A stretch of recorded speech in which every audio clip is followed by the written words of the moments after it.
They went, oh, hi, how are you? I'm doing great. How are you? I'm fine, thank you. Greetings from New Zealand. Yeah, thanks for being up. What time is it for you?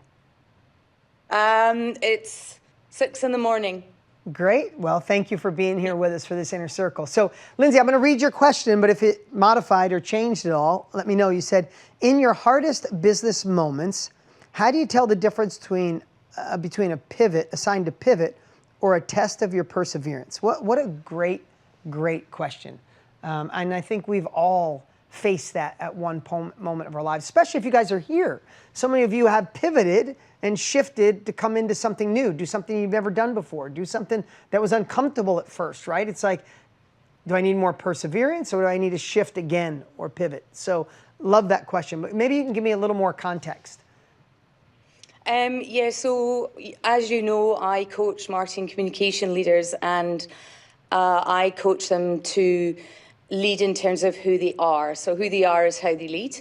And one of the pillars in my leadership framework is resilience, and it's all about bouncing forward. But they often come to me in really high pressure situations. I had one recently where I had a client who was leading a really big rebrand and was facing a lot of internal pressure. She had a burnt out team. She was really kind of up against it. And the question she was sort of asking me was, is that resistance a sign that I should maybe strategically pivot? Or is it a sign that I just grit through and persevere? And I thought it was such a great question because I faced it in my life as well. And sometimes I think, you want to bounce forward, with clarity and confidence, but I think also sometimes it is smart when you recognize whether it's you pivot or you persist. And so I just wanted to ask you a bit No, it's about a great perspective, and it's why the team probably chose the question. It's such a good one that so many of us have. Here's what I'd say. The first thing I would do is look at, and this is off the cuff, I don't have this scripted, but the first thing I would do is look at patterns. I've met people that like, hey, I've tried everything, I think it's time to pivot, and when I ask them about the last 10 years, they had done that several times already in the last couple of years, when it got tough, when it didn't work out right. So I would first ask their history, and I would ask that of you. Do you put 18, 24 months into something and go, this isn't it, and then something else excites you, and then you ride the wave, and then you're like, and then something else excites you. So that's number one. Number two is I would deconstruct what the stress points are and see if there's a common thread in your life. So you said her team's burned out. Maybe they're overwhelmed. Maybe they're frustrated. I would say to somebody, we got to take a long, hard look in the mirror and say, have you burned out teams before? Have you not created the right culture so everybody's with you, they're working for you, and you burn them out? Here's what I know. When there's a good culture, you're all sitting around the table getting stuff done. When it's a bad culture, they're all sitting around the table wanting to shoot darts at the leader, right? Yeah. They're not really burned out, they're just not bought in. Now, I'm using that as one example, but what I like to do is just deconstruct. If this is, let me just tell you, if you owned a I'm using such an obvious and easy example, so please know it's like straight up obvious. But if you owned a taxi cab company and you've had a taxi business for 20 years and you are just working your ass off and the taxi drivers are frustrated, there's no money coming in, and you look at it, it doesn't matter how hard or how much you work or how good the cars are or how good the service is, you're not going to beat Uber. And the industry is shifting and it's changing. And pretty soon, you're not going to be able to beat autonomous cars that are going to put Uber out of business, right? I mean, some of the cars that we're only 3 years away from half the cars, maybe 5 years away from half the cars being produced won't have a steering wheel.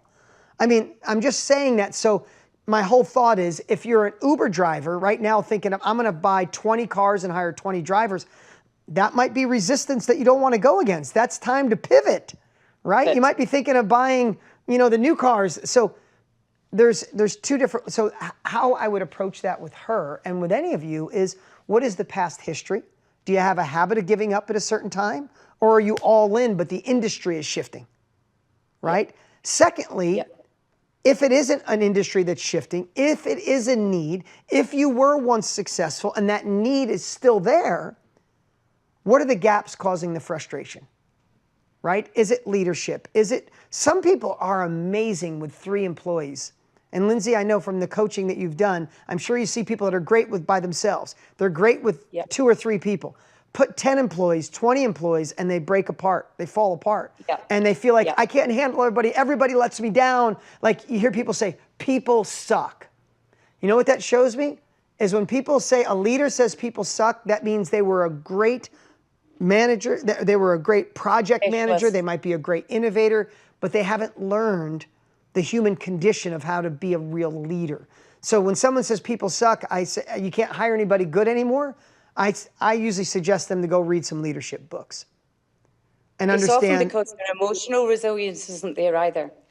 Perfect. You understand the terminology better than I do. So I hope that helps answer the question that I would look at their history, then I would look at the problems, I would look at the industry, and then I would decide from there. You know, industry's declining, time to pivot.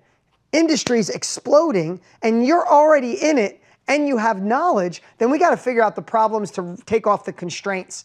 Maybe you need more resourcefulness, or maybe you need more resources.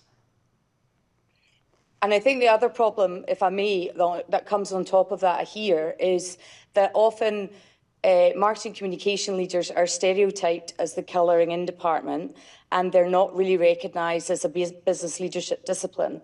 So often that's what they come up against here as well. So they might be really, really, really good strategically in marketing, but they're really struggling to influence at the top in terms of their strategic thinking being the right direction for the organisation. So there's another variable that comes in on top of that, which if they don't have the emotional resilience can wear them down, but it also makes them doubt and puts them into that pivot versus perseverance point more readily. I think you already know the answer. You probably know it better than I do. And I would say the last one, and you guys should write this down, as you guys grow for yourself and for people you might hire, I have to tell you one of the common threads of the best team members I have, and it's hundreds of people. So it's a reflection of who I should be in the mirror, and it's a reflection of my top people, is they have huge amounts of intellectual curiosity. When they think of something, they're like, I'm not sure I'm right. Let me see what other people think. I'm not sure how this works. Let me read the book. Let me go to that mastermind. I love when my team members come to me and go, hey, I found a mastermind. It's going to help me be better at booking media or being a coach. Can I go? I say yes 100% of the times because I know they have intellectual curiosity. They're questioning their own beliefs. So one thing I would suggest with everybody, if you ever feel frustrated, question your own beliefs. Maybe what got you here won't take you there. Maybe thinking about that in the old days was perfect and it got you out of Egypt, but you might need a new frame of thinking to take you to the promised land, right? Yeah. So intellectual curiosity. Lindsay, I hope that helps.